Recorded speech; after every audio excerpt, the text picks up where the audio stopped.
The CBC's Allison Smith sat down with the Aga Khan earlier this week. Here is that conversation. Your words are that the most preoccupying global threat is the failure of democracy. What do you mean? Pressure, particularly on the developing world that I know, to bring in democracy.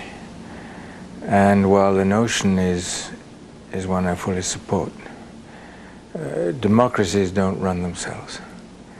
People run them. And my sense is that in many, many countries, the sorts of human capabilities that are necessary to make democracies function in their multiple forms are not there.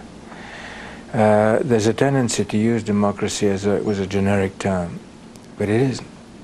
There are so many different forms of democracy. So what does that suggest then about how you look at, for example, the efforts by the United States to bring democracy to Iraq and to Afghanistan? If you look at Afghanistan, or you look at Kenya, or you look at other countries in the developing world, and you think of the number of countries that are redesigning their constitutions today, they have to make serious, considered decisions as to the profile of the constitution they want that suits their country, their demography. Then they have to decide whether democracy, such as what's common in the West, can work. I'm not sure that democracies in countries which have 60 or 70 political parties are going to be stable democracies. So I think the issue really is how to sustain and help these countries develop leadership which is able to function within the new constitutions that are coming forwards. One of the serious questions I have is, for example, in education.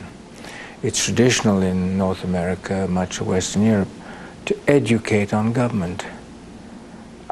That doesn't happen in a large number of countries of the developing world. Is this part of what you call the clash of ignorance? No, the clash of ignorance I applied really to the relations between the Muslim world and the rest.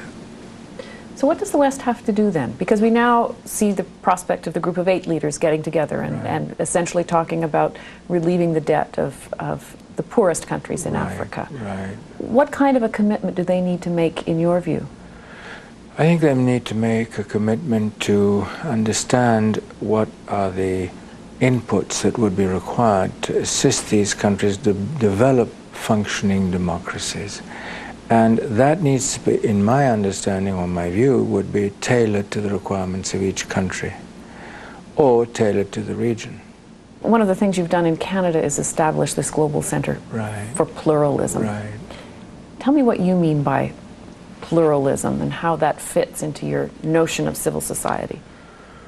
Well, in the past decades, I've had a feeling that in Europe, but also in Asia and Africa, many of the conflicts have been driven by peoples or faiths or tribes who do not accept the existence of others, who want power or who want to normatize religious attitudes or things of this sort.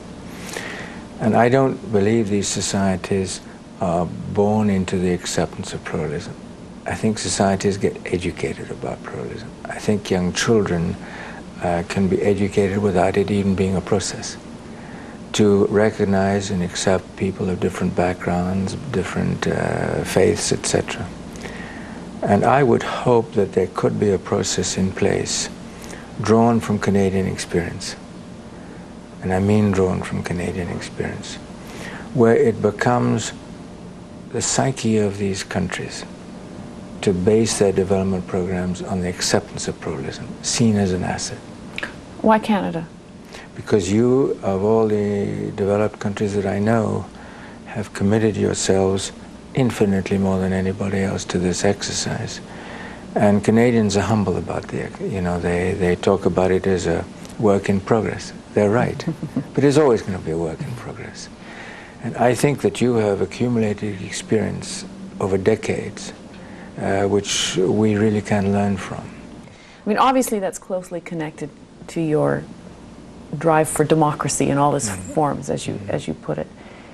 It's also connected, and I'll go back to it, it's also connected to the clash of ignorance that you talk about, though, too, isn't it? Absolutely. Absolutely. You can't really build pluralism unless it's based on education. It's got to be based on a minimum of understanding and knowledge.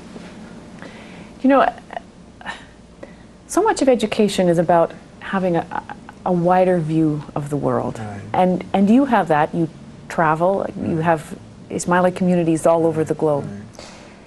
So often in countries where that wider view does not exist, as you point out, there are rural communities. There are people who don't have an opportunity to go beyond their village, in a sense. How do you inculcate that wider view without affording people, in a sense, the opportunity to get beyond the village? Right, right. Well, I think our experience with rural development in mixed communities, and we've done a lot of that work in a large number of countries, in Africa, in Asia, Central Asia, with CEDA help amongst others. What we've learned from that is that in those contexts, pluralism is equitable access to opportunity rather than monolithic carrying of despair. Mm. And if there is equitable access to opportunity, communities come together because they're looking to the future. And they're looking to that future with hope. And they're entitled to believe in that. And they're entitled actually to manage that. It's a real pleasure to talk with you. Thank you very much.